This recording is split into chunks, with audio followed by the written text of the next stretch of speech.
Today our journey is going to be here inside the United Kingdom Pavilion at Epcot Center. Here on the back side of the United Kingdom Pavilion, there is a gazebo that sits right here.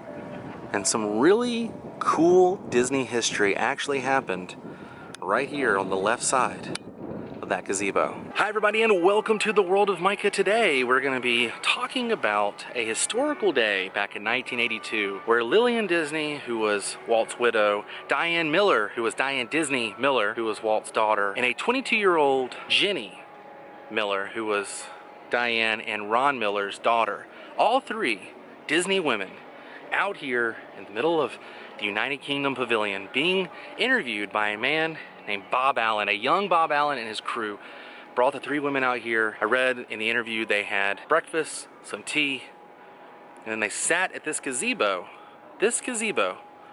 right over here and conducted an interview.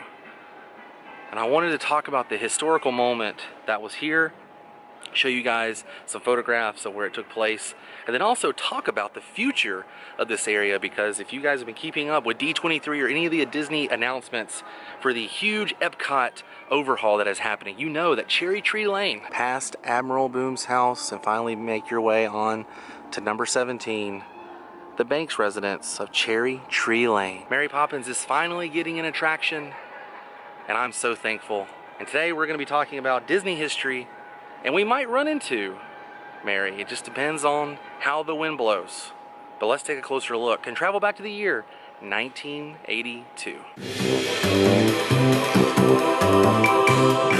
Let's take a closer look. Feel free to also click on the link in the description box, watch the interview, and then come back and watch this video if you want to see and compare what it looks like today. The year was 1982, and Bob Allen and his crew brought Diane, Lillian, and Jenny all out to this gazebo right here to have a little chat on what they thought and their views were of the brand new Disney theme park, Epcot Center. Now, Epcot Center opening was a huge success for the Disney company. Not only was this the second time that one of Walt Disney's ideas came into fruition here in the new Florida project area. Walt never got to see the Magic Kingdom open, and he never got to see Epcot open, but Epcot was on Walt's mind from the early beginnings of the Florida project. Epcot Center was always on Walt's mind. And Lillian, during this interview, actually talked about Walt talking about his ideas for Epcot Center.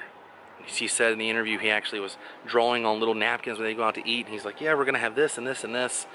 And then here she was sitting with her daughter and granddaughter in the middle of the United Kingdom Pavilion, 1982, seeing her late husband's dream come into fruition. Now, this Epcot Center was not entirely what Walt had envisioned. This was a version of Epcot Center that Disney made happen.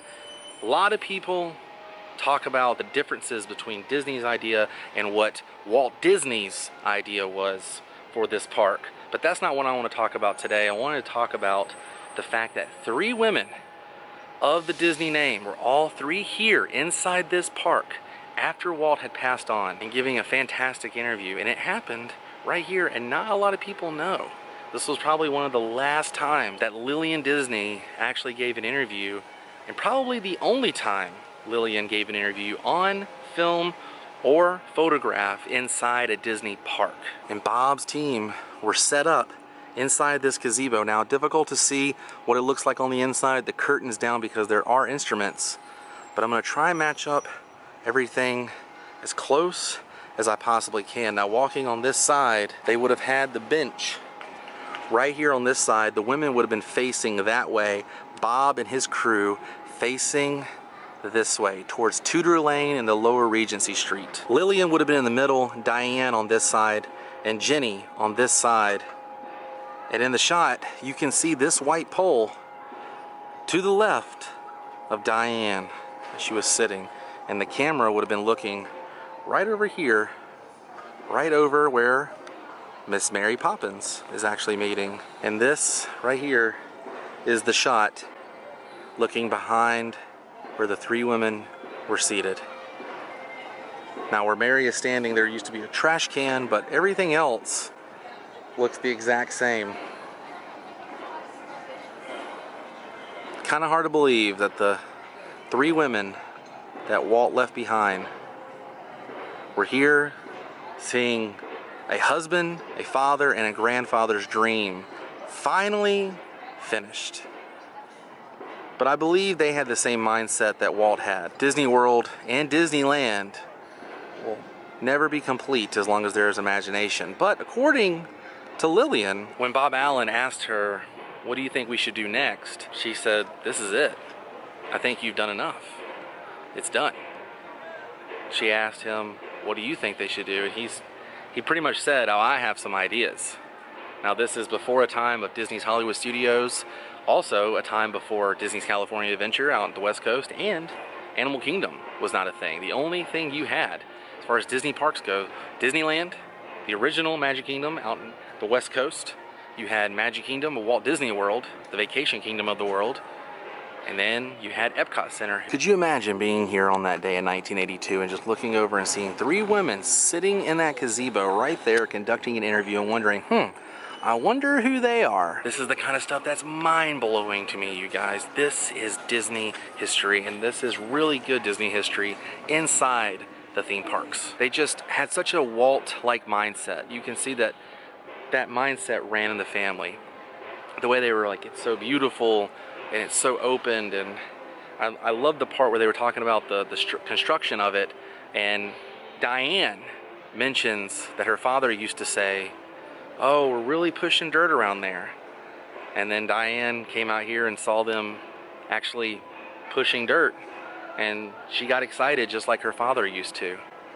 It's kind of surreal to see their impressions of this place, and it kind of makes you feel like it was done well as far as the Disney view was from Diane, Lillian, and Jenny. Their view on this place was wonderful, and you know, they had nothing to hold back. This was their company name. If they didn't like it, I don't think they would necessarily bluff and say that they liked it. But the interview was happening right here. Blows my mind. Disney history with Lillian, Diane, and Jenny, all 3 happening in this spot. And my next point to this video brings me to the fact that they did it in the United Kingdom Pavilion, which is also where the lovely Mary Poppins does meet and greets, as well as where the new location is set to be for her attraction that is coming to this pavilion. And we're not 100% sure on what's going to happen here as far as the attraction goes, where they're exactly going to put it. I know it's going to be in this area, but does that mean the gazebo is going away? And if so, I'm glad I could document this, because later on, this might be gone. The last place where Lillian, Diane, and Jenny, all 3 gave an interview together inside a Disney park. Do you believe that Cherry Tree Lane is going to take up this area? I kind of want to think they're going to use this area for the attraction. We'll have to wait and see. I never know, but I do say when I walk back here, it does feel like Mary Poppins and Cherry Tree Lane. And now, let's journey over here and meet Mary. But if you're wanting to see some real Disney history here inside Epcot, this is the spot, the famous gazebo where the interview happened. And it's cool because you can line up the spot right against the building there to this day. Now, a date has not been set for the Mary Poppins attraction. Nonetheless, Cherry Tree Lane is coming to Epcot. Mary Poppins is coming to Epcot. And who knows who else might show up here at Cherry Tree Lane along with the new attraction. I'm very excited for this attraction, and I'm very excited for this area to get a little bit of a facelift. It's always been one of my favorite spots to come and escape the madness and the loudness of Epcot. So thankful that Mary Poppins is finally finding a home inside a Disney park.